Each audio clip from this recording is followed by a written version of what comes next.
She married the Mafia boss to pay a debt, but he wanted her heart too. Before we get into the story, comment below where in the world you are watching from today, and if you like this story, don't forget to subscribe. The air in the penthouse office was so thin it felt stolen. Janelle Reed stood before the desk, a vast expanse of polished obsidian that seemed to absorb all light and hope from the room. On the other side sat Eddie Huge, a man who was less a person and more a center of immense gravitational force. He wasn't overtly large, but his presence filled every corner of the space, pressing down on her, on the city sprawling below the floor-to-ceiling windows, on the entire world it seemed. Her father, Louis, was a crumpled, graying figure in a chair to her left, his breathing a ragged, pathetic counterpoint to the funereal silence. He had been a gambler his whole life, always chasing the next big win that would solve everything, but this time he had not just lost, he had wagered their lives and come up short. The debt was not to a bank or a loan shark who might break a leg as a warning. The debt was to the organization that Eddie Huge controlled with quiet, implacable authority. The amount, Eddie began, his voice a low, smooth baritone that held no warmth, only weight, is insignificant to me. It is the principle of the matter. A deal was made, it was not honored. He did not look at Louis as he spoke. His eyes, the color of dark whiskey and just as intoxicatingly dangerous, were fixed on Janelle. He assessed her not as a man assesses a woman, but as a king assesses a new territory, evaluating its strengths, its weaknesses, its potential for tribute or rebellion. Your father has offered assets he does not possess. He has made promises he cannot keep. He has, in essence, offered me nothing. Every word was a perfectly placed stone, building a wall around them, a wall from which there was no escape. Janelle felt a cold fury rise within her, a familiar, bitter taste. It was the same fury she had felt for years, every time she had to sell a piece of her own jewelry to cover one of her father's losses, every time she had to lie to a landlord, every time she had to piece their life back together from the rubble he created. Louis finally spoke, his voice cracking. Eddie, please, I can get it, I just need more time, a few weeks, that's all. Eddie's gaze flickered to him for a fraction of a second, a dismissal so complete it was more insulting than any curse. He then returned his attention to Janelle, a single folder pushed across the vast desk with one perfectly manicured finger. I have no interest in your father's money, Mr. Reed. I have no interest in his time. I have, however, formulated an alternative proposition, one that will clear your slate entirely. Janelle's hands clenched into fists at her sides. She knew this was it, the moment her life would pivot on an axis she did not control. She had expected a demand for servitude, for her to work off the debt in one of his legitimate-looking companies, a life of quiet humiliation. She was not prepared for the words that came next. I require a wife, Eddie stated, as if discussing a line item on a balance sheet. A woman of grace, intelligence, and an impeccable background, someone to stand beside me at galas, to host my associates, to present the image of stability. It is a business arrangement, a merger of interests. The lie was so audacious, so coldly presented that it took Janelle a moment to process. He spoke of image and stability, but she saw the truth in his unblinking stare. This was not about business, this was about possession. He was a collector of rare and beautiful things, and he had decided he wanted to add her to his collection. Her father began to blubber, a mixture of horror and a sickening flicker of relief. My daughter, you want to marry Janelle, but she has nothing to do with this.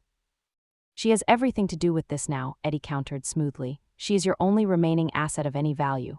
The words struck her like a physical blow, yet she did not flinch. She lifted her chin, her own gaze meeting his. In his eyes she saw a flicker of something, not surprise but acknowledgement. He had expected her to break, to cry, to plead. Her defiance seemed to pique his interest. The contract is for 1 year, he continued, gesturing to the folder. During that time you will live as my wife in every public sense. Your father's debt will be erased the moment the marriage license is signed. At the end of the year, you will be free to go, with a generous settlement that will ensure you never have to worry about your father's indiscretions again. It was a cage, but it was a gilded one, a year of her life to buy her father's, a year of playing a part to secure a future free from the constant terror of his addiction. She looked at Louis, at the pathetic, pleading hope in his eyes, the hope that she would once again be his salvation, and the fury inside her solidified into a hard, cold resolve. She would do it. She would do it not for him, not really, but for herself, for the promise of an ending. She stepped forward, her heels clicking softly on the marble floor, the only sound in the suffocating silence. She did not look at the contract, she looked only at Eddie Huge. And in private, she asked, her voice steady, betraying none of the turmoil raging within her. What are the terms in private? A slow, almost imperceptible smile touched the corner of his mouth. It was not a smile of humor, but of victory.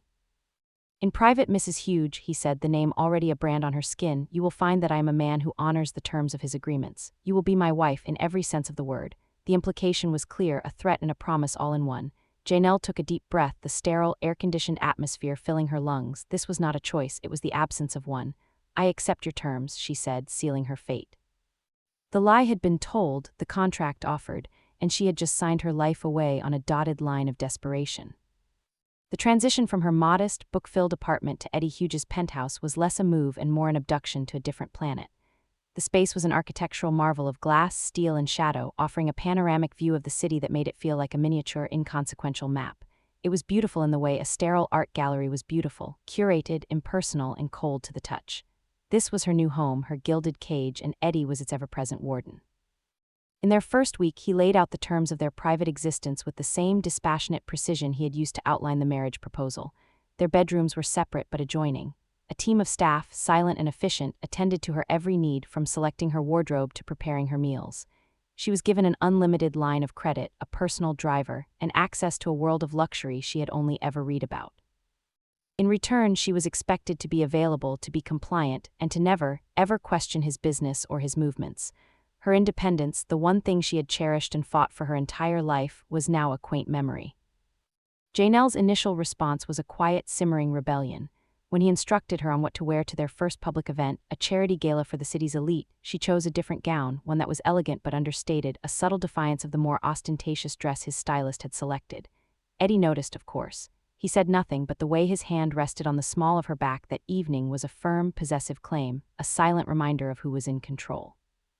In public, he was the perfect husband, attentive, charming, his gaze constantly seeking her out across a crowded room. They were a portrait of marital bliss, and the city's high society, unaware of the contract that bound them, whispered about the whirlwind romance of the reclusive billionaire and the beautiful art historian. But when the doors of the penthouse closed behind them, the mask would fall and he would retreat into a formidable silence, leaving her alone in the cavernous, opulent space. The loneliness was a physical presence, as tangible as the silk sheets on her bed. Yet despite her resistance, she found herself drawn into the gravitational pull of his world. There was a seductive power in the way he moved, the way problems simply disappeared.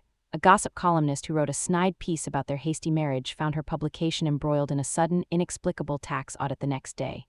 A rival businessman who was aggressively rude to Janelle at a dinner party had his most lucrative contract mysteriously collapse within a week. Eddie never spoke of these things, but she saw the ripple effects of his power, the silent, invisible hand that shaped reality to his will. It was terrifying, but a dark, shameful part of her found it deeply alluring. The protection he offered was absolute. For the first time in her life, she felt safe from the chaos that her father perpetually invited into their world. This safety, however, came at the cost of her soul. The temptation was not just in his power, but in the rare, fleeting glimpses of the man beneath the armor. One evening, unable to sleep, she wandered into the vast library, a room she had previously avoided because it felt like his inner sanctum. She found him there, not working on ledgers or speaking in hushed tones on the phone, but holding a first edition of a classic poetry anthology, his expression unguarded and almost melancholic. He looked up, and for a moment he was not the Mafia boss, not the CEO, but just a man alone with his thoughts. He didn't order her out. Instead, he asked her opinion on a particular passage, and they found themselves talking for hours about art, about history, about the things that gave life meaning beyond power and money. In that conversation, she saw an intelligence and a depth she hadn't expected. He listened to her with an unnerving intensity, as if her thoughts were more valuable than any corporate secret. The encounter left her breathless and confused, blurring the sharp lines she had tried to draw between them. Their contract dictated a physical relationship, and she had steeled herself for it to be a cold, mechanical duty. But when he finally came to her room one night after another long, quiet conversation, it was different. There was no command in his touch, but a question. His hands were gentle, his gaze searching her face for a sign of consent that went beyond their contractual obligation. And in that moment, seeing the flicker of vulnerability in the eyes of the city's most dangerous man, Janelle found herself yielding not to his power, but to a nascent, terrifying desire. It was a temptation she had not anticipated, a weakness she could not afford, but one she was no longer certain she had the strength to resist. The delicate, unspoken truce that had begun to form between Janelle and Eddie was fragile, a thin sheet of ice over the deep, cold waters of their arrangement. It was shattered, predictably, by her father. Lewis Reed, emboldened by the sudden disappearance of his crippling debt and the perception of his daughter's powerful new status, had not learned his lesson. He had simply found a new, more dangerous table at which to gamble. He began dropping Eddie's name in places he shouldn't, hinting at a connection to a power he did not possess, attempting to leverage his daughter's marriage to secure credit with a lower-tier but notoriously volatile crew of loan sharks. It was only a matter of time before his posturing would be called into question, a move that would not only endanger him but also insult Eddie in the most public and unforgivable way. The news came not from Lewis but from Marco, Eddie's ever-present and silently efficient second-in-command, who delivered the information to Eddie in a sealed envelope one evening. Janelle watched as Eddie read the single sheet of paper, his face becoming a mask of controlled fury, the warmth from their recent conversations vanishing as if it had never existed. He did not yell or break things. His anger was a cold, compressed thing, far more terrifying than any overt display of rage. "Your father," he said, the words clipped and precise, "is a fool, and he is making me look like one." Before Janelle could defend him or even process the dread coiling in her stomach, Eddie was in motion. He made a single phone call, his instructions delivered in a low, calm voice that sent a shiver down her spine. He didn't tell her what he was going to do, but he told her to get her coat. They drove to a dimly lit industrial area by the docks, a part of the city that didn't appear on tourist maps. Eddie led her into a warehouse where her father was being held, along with two brutish men who reeked of cheap cologne and misplaced confidence. The men postured at first, but their bravado evaporated the moment they recognized Eddie. Fear, pure and primal, replaced it. What happened next was not a chaotic brawl, but a brutal, systematic dismantling. Eddie did not delegate. He moved with a speed and violence that seemed impossible for a man who spent his days in tailored suits. He broke one man's arm with a sickening crack and disarmed the other before he could even reach for the weapon tucked into his waistband. He didn't kill them. He humiliated them, dismantled their authority, and left them as broken warnings. Throughout it all, he never took his eyes off Janelle, forcing her to bear witness.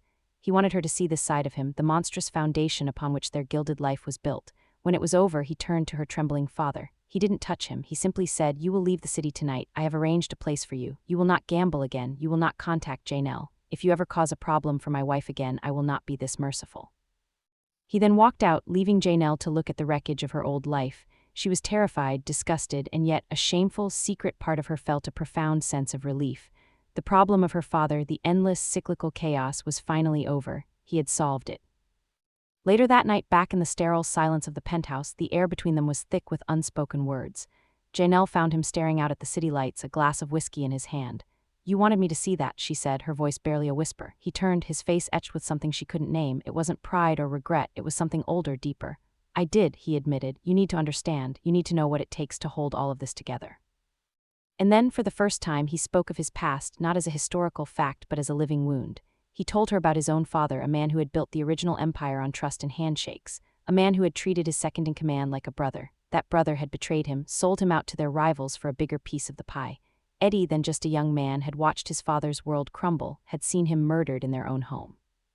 "He died," Eddie said, his voice raw with a pain that 30 years had not dulled, "because he was merciful. He believed in second chances. I learned from his mistake.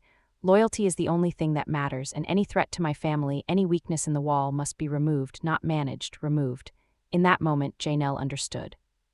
She didn't condone the brutality, but she saw the man, forged in the crucible of that betrayal, who had decided that the only way to keep his world from collapsing was to become its absolute, unyielding center.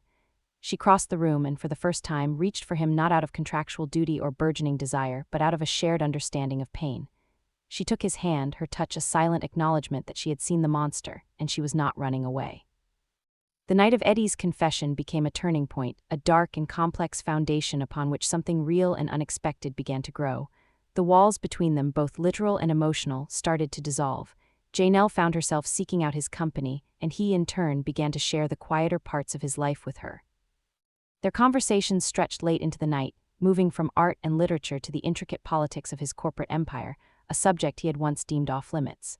He valued her perspective, her sharp mind, and her ability to see the human element in his cold calculations. The lie of their public life began to feel more authentic than any truth she had ever known. The looks they exchanged across crowded rooms were no longer performances but genuine moments of connection. His possessive touch was no longer just a claim of ownership but a gesture of reassurance, a silent promise. Their intimacy, once a transactional clause in a contract, became a desperate, passionate search for solace in each other's arms, a refuge from the violent world that churned just outside the reinforced windows of their home. But this newfound happiness was a flickering candle in a rising wind. The price for her place at his side was a constant, low-grade fear, an awareness that she was no longer just Janelle Reed, but Janelle Huge, a symbol of her husband's power and to his enemies his most obvious vulnerability. The Petrovs, a rival family whose ambition was matched only by their brutality, had been watching Eddie's consolidation of power with growing resentment. To them, his marriage to a civilian, a woman with no ties to their world, was a sign of weakness, a distraction he could not afford.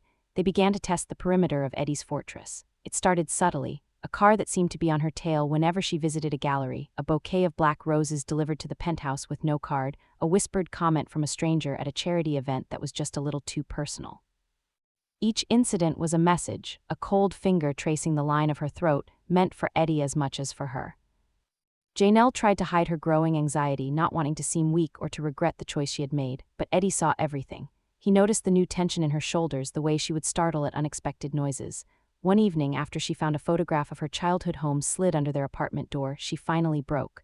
The sheer violation of it, the knowledge that they could reach into her past, made the threat deeply personal.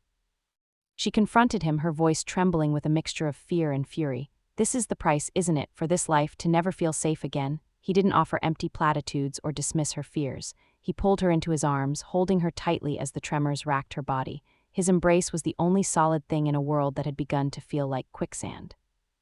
Looking down at her, his expression was fiercely protective, a mask of cold resolve that she now understood was reserved for those he loved. "I made you a part of my world without your full consent," he said, his voice a low, serious vow.